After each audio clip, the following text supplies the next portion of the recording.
what's up? Today I'm going to be giving a non-spoiler review of Stormlight Archive book number 5, Wind and Truth by Brandon Sanderson. This is obviously a hugely anticipated book, and we have all been on pins and needles to see how kind of the first half of the Stormlight Archive would end. It is an ending. Now, if you're like, Bookborn, how are you making this review today? If you don't follow me on Instagram, you might not know that I actually received an ARC of Wind and Truth, which is an advanced reader copy, and I actually received that Monday afternoon. So it wasn't that early, just a little bit early. And I actually got this through Zach, who I know from his Instagram account, Collectible Book Vault, which I will flash here. And I owe my life to you. I am so grateful he did that for me so that I could try to finish this before Dragonsteel Con. Now, if you follow me on Instagram, you'll also know that I was fighting for my life. I ended up reading this 1,400-page behemoth in about 3.5 days, which was a lot to process, let me tell you. I actually took a full day before I rated it because it was just so much in such a short time and so many emotions because I've been so excited for it. I also want to say you'll notice that this video is posted on Monday, so this is a bonus video, and you can still expect my video Wednesday to be all the Cosmere mentions in Wind and Truth, which is usually what you guys expect me to do for any Cosmere release. It's happening Wednesday, and you can see that I'm well prepared. But back to my spoiler-free review, I just want to say before we jump in that I'm very aware that we all want our Wind and Truth reading experience to be perfect, to be exactly what we want. So I'm going to be more careful than ever about anything that would be considered a spoiler. This video will mostly be overarching feelings and themes and very light on any detail because I want to make sure that this review is spoiler free for you guys. So what did I rate it? I rated Wind and Truth a 4.5 stars. And when I rated it 4.5 on Instagram, I didn't expect it to cause a panic. They were like, it's not 5 stars, it's not 5 stars. Let me tell you, I am reviewing this as a reviewer. So I am taking some things about craft and other things into consideration. And I will talk, after I talk about all the incredible things about this book, why I took off that 0.5. But I want to say that I am so completely satisfied with the ending of Wind and Truth. In fact, the destination, as we call it in the fandom, is so worth it in my opinion. I am blown away how well Sanderson was able to put characters in kind of their final resting place for the time being. Some of them were so unexpected, and yet it felt right. Every character's ending in here felt right to me. And there's nothing more I could have really wanted from this book because I think without realizing it, that was my biggest anxiety. Am I gonna be happy with the end point for every character? And there were some very popular fan theories that may or may not have come true that I was nervous about. And the ones that did come true, he did it in the way that worked for me. And the ones that didn't come true, I thought was also extremely good that they didn't come true. So for me, it really worked. Also, I want to say quickly as an overall statement here, I have seen a lot of fandom worry over the preview chapters about Stormlight Archive 5 being difficult to read if you haven't read the rest of the Cosmere. And I wanted to make a quick statement about that in case you yourself are watching this review and are worried about that. In my opinion, that worry is totally unfounded. Anything Cosmere related in this book makes perfect sense within what the knowledge you have of Stormlight Archive. Yes, are there a few things that might not have the same meaning? Yes. But once you read the other books, it will then gain meaning, and you'll just learn that in the other book. I think everything you learn in this book is completely self-contained to Stormlight. It will all make sense.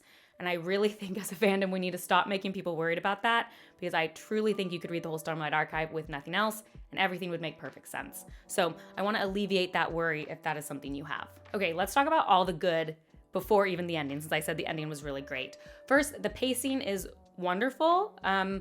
I flew through a 1,400-page book in 3.5 days, and I don't think I could have forced myself to do that if it was a really slow book. So it is moving. It is going. It's clipping. You're going to be able to go through it. This book also, I'm going to make a bold statement. I think this book has my favorite flashbacks of any Stormlight Archive book. Seth's flashback story really moved me. I felt really a kinship with Seth in a way that I've never had in any other book, with some of the things he struggles with in his flashbacks. And the way we find out about the familial connections that he has and how that his childhood looked, I seriously, I loved it. I think Sanderson nailed it. He hit it out of the park with those flashbacks. And I think that's especially important because I think many of us were underwhelmed by the flashbacks in Rhythm of War. Even though I loved Rhythm of War, I said the weakest parts, hand down, were Venli's flashbacks, just because I just didn't think that they added a whole lot for me personally. And that's the opposite in this book. I feel like he really was like, okay, I gotta give them what they need in flashbacks. Obviously, Dalinar's flashbacks are super interesting. Obviously, Kaladin's. Obviously, I mean, we find a lot of information. I just felt, I think, the most moved in many ways by Seth's flashbacks, so I really loved those parts. I also think this book delivers on having incredibly moving scenes. I think we can think of every Stormlight Archive book having that scene, you know, that really just hits you. You know, in Way of Kings, I think of, I should say, you're only watching this if you've read the other 4 books, right? If you haven't, I do feel like I can spoil books 1 through 4. So just a warning, maybe click off now. I'm assuming you're watching this if you've read the first 4 and want to see if you should read book 5. So, you know, in Way of Kings, the ending with Dalinar and Oathbringer, so moving. In Words of Radiance, when Syl comes rushing back. In Oathbringer, you can't have my pain. You know, there's multiple moments, but there's this moment that hits. There is a moment in Wind and Truth that is so moving, it almost caught my breath, because it is, for a specific character, the perfect moment to see why they have had this journey the entire time. It is the destination that I would have never thought of, but when I think of their journey, it distilled their entire arc in this incredibly moving and powerful moment, even though it was so small. And hands down will be added to my list of favorite moments in the entire Stormlight Archive. Just so excellent. Again, it wraps into what I said, the destination for all these characters all feel so good. You see the full picture of their arc. It was great character moments. Sanderson really delivered on the character arcs that we have been developing for 4 books. I also want to call out that Adolin and Maya's journey was super great. I really enjoyed that. I know that's something a lot of people are looking forward to, and I think Sanderson did a great job and really paid it off. Again, I'm not going to go into specifics, but I really enjoyed their relationship and how it changed in this book. We also have 2 of perhaps my favorite interludes ever. Actually, maybe I should just drop the interlude numbers. Okay, I'm back.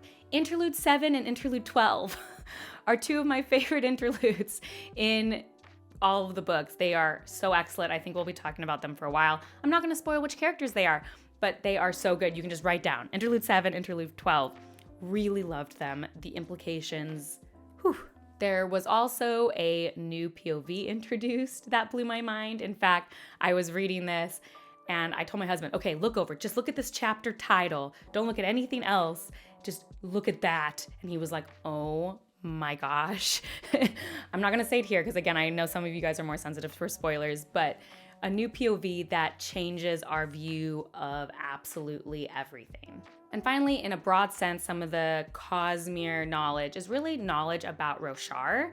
And I loved that. It was the classic thing of Sanderson taking a bunch of puzzle pieces that we didn't even know were making a puzzle and then fitting them together perfectly to give us a lot of new information, and information that makes me want to go again reread the Stormlight Archive, because I know he's been dropping hints the whole time, and now we kind of get a full picture of Roshar and that story. So overall, great character development, great character moments. I love where everybody ended up. The destination was amazing. Some interludes and new POVs that really, really deliver. And I am incredibly satisfied with Wind and Truth as an ending. Now to talk about kind of the few things that made me take off that 0.5 as a reviewer. The biggest one I kind of gonna say is the destination was incredible, but occasionally the journey had problems for me. Not huge ones, which is why I still gave it a 4.5, which by the way is a very good rating for me. I don't give out a lot of 4.5 and 5s. If you follow me on Instagram, you know that. If you don't, you might not. But there were a few parts, I think the best way to describe it is that characters were over-explaining their feelings. So there were some times I felt that things could have been cut out because I understood what was going on. I was like, yeah, I get it. I get it. You don't have to keep saying and explaining kind of what these characters are trying to do for their journey. Again, where they ended up was perfect, but it just felt like a little over-explaining. I think that's the best way to say it. Now, I think I know why Sanderson did this. I think Sanderson understands that he is dealing with some very real and sensitive mental health topics.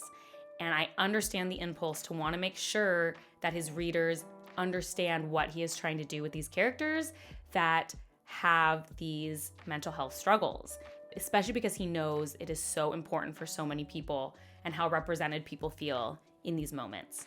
Even still, I don't think he needs to do it. I've talked a lot on this channel before. I think sometimes your readers won't understand you and you have to accept it. So for me, it wasn't a lot. There was just some moments where I was like, okay, I get it. I think it's better when you show me more than tell me. And at the end of the book, I felt it got way better at that. But some parts in the middle were a little over-explaining for me. I think they could have been edited down a bit. Related to that, as amazing as the 10-day structure was for some parts of this book, because it's structured as day 1, day 2, day 3, day 4, which is amazing because it gives this sense of urgency. And sometimes one of the days ends and you just feel like, oh my gosh. And it's a really great structure for the book. I really love it. The one downside of having this 10-day structure is there are some character moments that just have to be sped up. So at times, I think it's related to what I just said, where you're like, okay, this is happening pretty fast. Actually, as much as I love Adolin and Maya's story, which was like one of my huge positives I mentioned, part of his story and the journey, while I think I could have liked the element of it, it felt quick for the 10 days that we had. It felt rushed. Not the book felt rushed, but the way that characters have to change within 10 days feels a little rushed. Now, because I love the ending, I can just as a reader say I will accept some of these quicker changes in service of the narrative. But I think those are all wrapped together to give it a slight, like, okay, some of these character moments feel a little rushed. And then obviously in the first part of the book, there are some jokes I hated, but we all know I'm gonna always hate a poop joke, okay? So I didn't like those, but I've learned to ignore them right now, so that wouldn't have taken off the 0.5. But I did wanna say, if some of the jokes are off-putting to you in the first like 300 pages, because those were the sample chapters, he stops. So like when I had those, I was like, oh, am I gonna have to deal with these jokes the whole book? No, you don't. So if you're like me, just push through and know that they are going to end after around page 300. And I guess I should have talked about this in the last section, but Jasna has a character moment that was also incredibly moving to me. I felt so connected to her, as she's one of my favorite characters, as you guys know, and I loved it. But getting there's a chapter specifically where I love the ending because I love what it does for her character, but getting there, it was kind of a frustrating chapter to read. And I only mention this specific chapter because all of the other beta readers I talked to at Dragonsteel Con, like every single one of them mentioned that chapter as one they had a problem with too. So I feel like you'll know what chapter it is if it didn't work for you. But that was it. Like those are my quibbles. And so they felt very small. They felt significant enough that I wanted to reflect them in my score with a 0.5. But as my overall enjoyment of the book, so much of it was so amazing and so moving. I'm still just so pleased with what Sanderson did. As my final note on the book, I want to say this. I think this might be a divisive book like Rhythm of War, but in a completely different way than Rhythm of War. If Rhythm of War was divisive for you, like I loved it, I loved all the science, but some people got lost in those weeds. We don't have as many weeds in here, so I think that won't be the problem. So I don't think it's necessarily like, oh, the same readers who didn't like Rhythm of War won't like Wind and Truth. I do not think that is true, because I think they will be divisive for different reasons. Unfortunately, the reason I think it is divisive, I can't really talk about because I think it spoils a character arc. But I think there is a character that people might struggle with what Sanderson decided to do with them. For me, I at first was taken aback by it, but then understood what he was doing, and I just think it ended up for me being one of the most beautiful arcs in the whole series. But I do feel that this arc may not work for what some people want. So I will be very curious to see as reviews come out over the next several weeks and months to see if I'm right about that prediction or not. Well, I hope you guys have a fabulous time when reading Wind and Truth. Don't do what I did. I need to go reread it because I so wanted it so much. Now I'm like, now I need to go reread it slowly so I can really savor some of the moments. I also want to say I had such a great time at Dragonsteel. If you're on Instagram, I do have a highlight where you followed me along at Dragonsteel, and just wanted to say how much I loved meeting so many of you this year. If you tag me on Instagram, I have a few photos of us together.